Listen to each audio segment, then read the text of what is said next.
丈母娘在门口等着呢。今天我们回来修一下村里面的这个水管。这是农村里面的自来水井，因为年久失修，这个水管突然爆了。今天我们过来维修。大舅哥呢已经买好了材料，我们看一下这些东西能用吗？他重新买了阀门，买了水表，还买了一些热熔管件。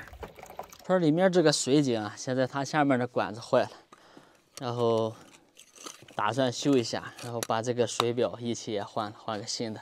现在是为了修这个水，把全村的水都停了，全村的水都停了。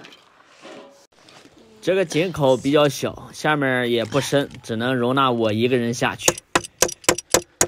看这管都锈死了，这个管还是个25的，这阀门都得换，根本就搬不动。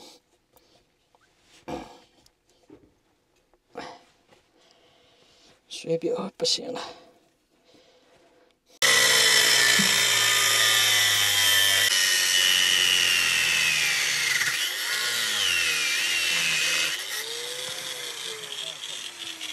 之前的这些旧管件还有旧水表，这些阀门都已经老化了，所以导致漏水，这些都得拆掉扔了，不能用。这个院子已经好多年不住人了，从去年开始重新收拾。去年关注我视频的应该知道，去年我们改造了很多地方，现在在逐步完善，到了今年夏天应该改造的就很完美了。这上边我们把水放干净了，但是到了井下，由于这个高低差还是有水的，井下的水还是冰凉刺骨。这个村里面呢，只有一个总阀门，没有做分支阀门，导致这个水呢一盆接着一盆，一时半会儿是放不完的。这水一直是放也放不完，那没有办法，带着水给它装个阀门吧。这是他买回来的新阀门。装好阀门了以后，发现这个位置因为生锈，哇，都掉了一大块，一直在渗水。这样是不行的，看来这个坯内置呢要拆了重新换了。没有办法，往城里再跑一趟吧。转眼1个小时过去了，东西也买回来了，就是这些小配件。哎，跑城里买了一趟。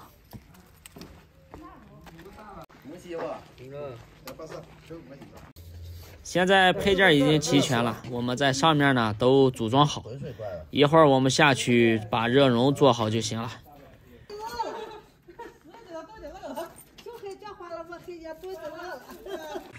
我们再尝试一下内置里面的这个补芯能不能拆下来，拆下来的话就不用解掉重新热熔了。实在拆不下来，那没有办法，解掉吧。本来想的是这个水一直流不停，热熔的话也比较麻烦，但是实在拆不下来，那只能给它解掉了。这个部分呢我们都已经组装好了，现在就剩最后一步热熔了。水管的水呢它流个不停，然后我就揉了一个面团，用这个面团呢临时把这个水呢给它封堵住，因为它没有压力了，所以这个面团可以封得住。这是就地取材临时想到的一个方法。管口周围的水呢擦干净，这个时候呢我们要动作要快，是姿势要帅，不得片刻犹豫，万一那个面团顶出来这就废了。在面团跑出来之前，我们把它揉好，哎，这就大功告成了。等待通知村长送水。现在我们把这个高压水管拆下来，这是一个新水管，去年才刚换的，安好才1年多，现在生锈就这么严重，哎，真的是太难拆了。由于井下环境黑暗潮湿，这些东西啊都极容易生锈。所以要给这些管件呢做一个特殊的处理。大舅哥工厂的小徒弟看的是非常认真，特别聪明机灵的个小伙子。为了防止这些管件生锈呢，我在这个管件的丝口上全部搞了一点黄油，这样我们时隔几年再拆的话，可能会容易很多。就得常拧，越不拧越坏了。因为目前为止我也没有想到什么更好的办法，可能常年做这些管件的师傅呢，应该更有建树。到底怎么做可以防止这些管件生锈呢？时隔几年都拆不下来，个个都报废了。这是水表的活接，在水表活接的位置呢，又加装了一个球阀。这个球阀其实也没什么多大的作用，就把它当了一个直通来用。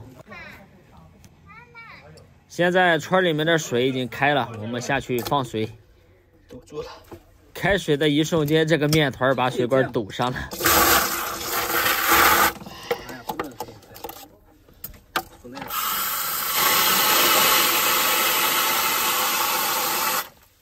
这个水呀还是够大，我们捞一下这个面团，现在都已经成了面筋了吧？这个方法还是挺管用的。现在我们就剩把这个水表和这个水管呢连接起来。水表的两端呢都是用这个活接对接的。这个里面压的是一个胶垫，所以不用缠塑料带。好嘞，行了。好了，大功告成。现在我们把这个水表的下边呢找几个砖块给它垫起来。之前因为生锈呢，可能就是挨着地面，太受潮严重。再一个就是井下它有这些淤泥，长时间浸泡在淤泥里，可能导致这个管件老化的速度更快。这样我们做是不是好一点？现在井上放水，水表转的滑滑的，没毛病。水表也是分正反转的，看一下这个水流的箭头方向。像这些入户水管的阀门呢，我们经常要活动一下，一年活动个2到3次吧，保证这个阀门可开可关。如果几年都不活动一次，等家里面漏水了，要紧急去关阀门的时候，才发现这个阀门已经失效了，关不住了，瞬间你的血压就飙升到180了。现在我们把这个水呢多放一会儿，可能有黄油，把它冲出来。